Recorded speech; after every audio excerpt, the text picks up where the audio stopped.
Science of statistics. Data is everywhere, shaping decisions and solving problems. Statistics helps us collect, analyze, and present this data effectively. Let's explore its basics from types of data to methods of gathering and presenting, with real world examples along the way. Statistical tool derives from mathematics are used in processing and managing numerical data in order to describe a phenomenon and predict values. Statistical tools are mathematical techniques used to analyze and manage numerical data. These tools help uncover patterns, relationships, and trends, aiding in making predictions and informed decisions.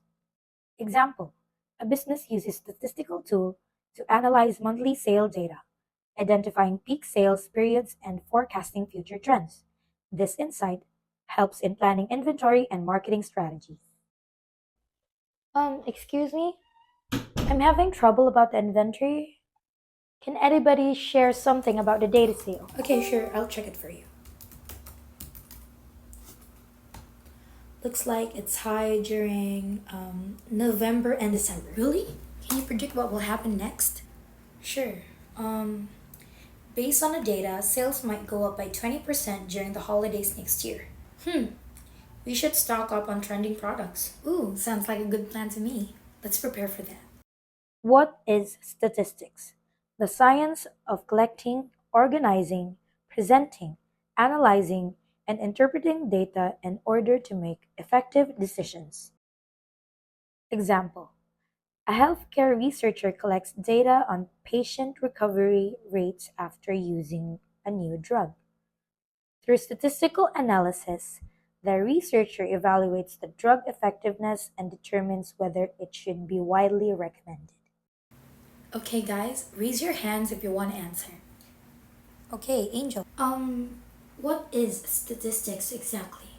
Oh, statistics. Statistics is the science of collecting and analyzing and interpreting data to make decisions. Can you give an example? Sure. Imagine a healthcare researcher studying how effective medicine is, and they collect data and use statistics to check if the medicine works. Oh, that makes sense. So it helps with decision making. Exactly. That's why it's important in many fields. Data are facts, a set of information gathered or under study. Quantitative data are numerical in nature and therefore meaningful arithmetic can be done. Examples are age, weight, and height.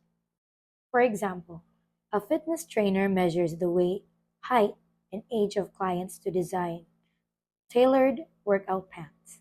Qualitative data are attributes which cannot be subjected to meaningful arithmetic. Examples are sex, attitude, and religion. Example: a sociologist surveys individuals' opinion on climate change and groups them based on their expressed attitude. Hey, Godwin, right? Can you tell me your height, weight, and age? I'm 65 kilogram, 170 cm tall, and I'm 30 years old. Thanks, that's quantitative data since it's measurable. I'll use it to make out your workout plan. Do you need anything else? Yeah, I need your thoughts about exercise. That's qualitative data because it's more of your preference. Oh, I prefer yoga than weightlifting. Okay. Datasets. Population. The collection of all outcomes, responses, measurements, or counts that are of interest. Sample. A subset or a portion of the population. When studying a group, it's essential to distinguish between population and sample. Population, the entire group of interest. Sample, a small representative subset of a population. Example, a company with 1,000 employees wants to assess overall job satisfaction. That's the population. Instead of surveying everyone, they randomly select 100 employees sample to represent the group. Data gathering. The direct or interview method is a method of a person to person exchange between the interviewer and the interviewee. Provides consistent and more precise information since classification may be given by the interviewee. For example, a journalist interviews a prominent athlete to gather personal insights into their training routines and upcoming goals. We're conducting an interview about on their training routine. Can you share us about your training routine? Oh, sure. My training routine is I train 6 times a week and I focus on strength and endurance. What are your next goals for the next season? My next goal for the next season is I want to break my personal record in the marathons. Oh, that's inspiring. Good luck. Oh, yeah, thank you. The indirect or questionnaire method.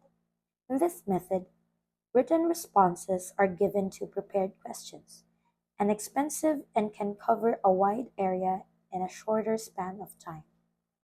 Example: University sends an online questionnaire to students asking for their feedback on campus facilities, allowing them to respond at their convenience.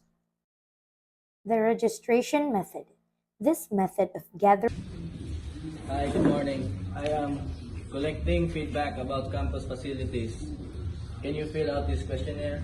Sure. How do I submit it? You can just write your name, your age, and answer the following questions about the campus Can facilities. I submit this through online? Yes, you can submit it through online or through the Dropbox. I'll do it. information enforced by certain laws, registration of birth, death, motor vehicle, marriages, and license. Example: a government department gathers data on newly registered vehicles in a city to manage traffic effectively and plan future road infrastructures.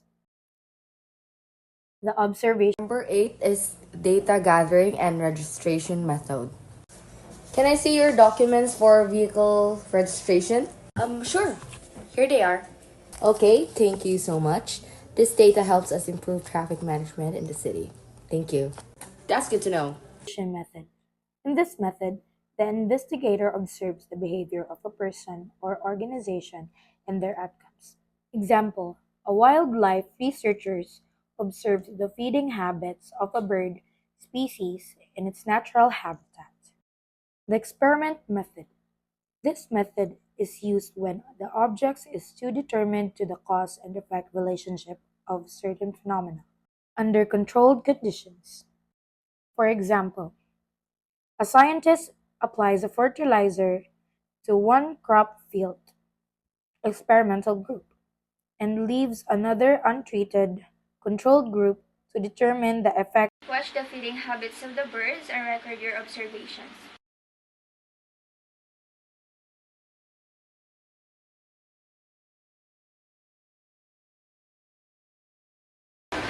Okay, they seem to prefer small insects in the morning. Okay, sir, good observation.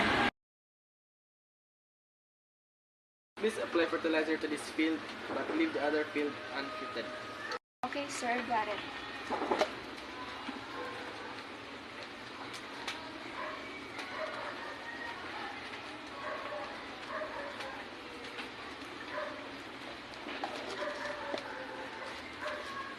We'll monitor the crop's growth over the next few weeks. On group growth. Presentation of data refers to the organization of data into tables, graphs, or charts, so that logical and statistical conclusions can be derived from collected measurements. Example: a marketing team presents customer survey result using bar graph and pie charts, making it easier for stakeholders to understand customer preferences. Number 10, presentation of data. Here's a bar of graph of customers' feedback, and most of them prefer online shopping.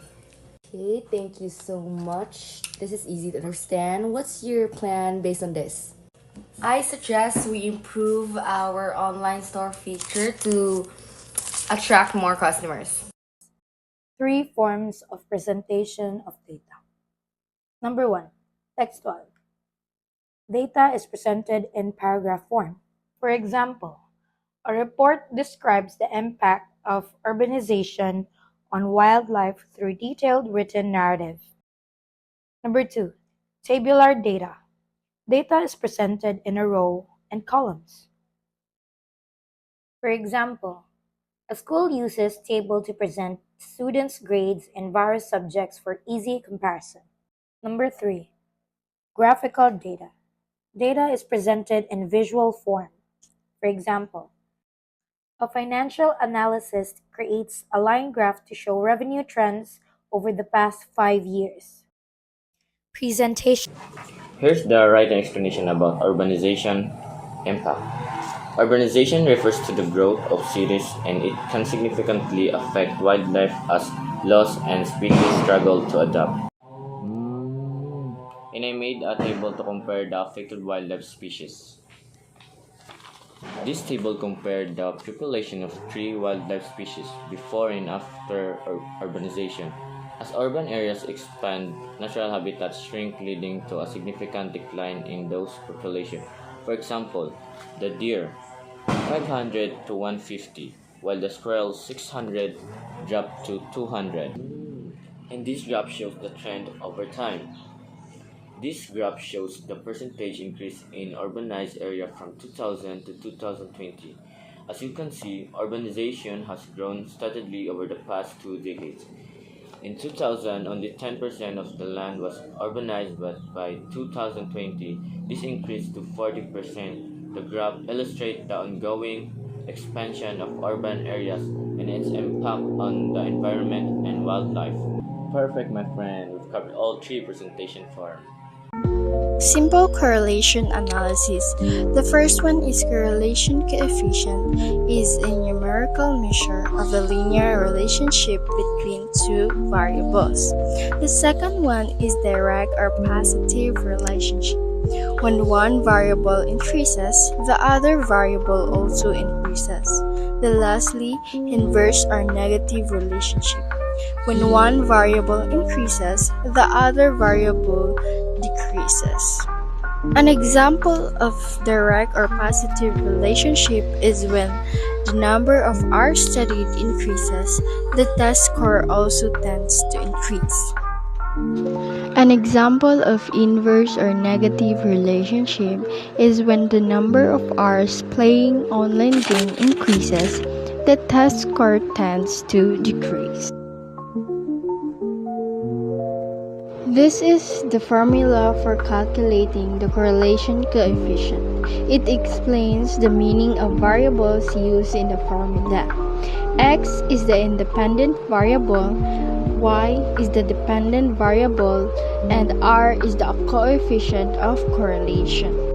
To identify the degree of relationship between 2 variables, the following scales are applied. There are 4 ranges of the value of R, each corresponding to different strength of relationship. Strength of relationship clarifies that the higher absolute value of R indicates a stronger relationship between the variables.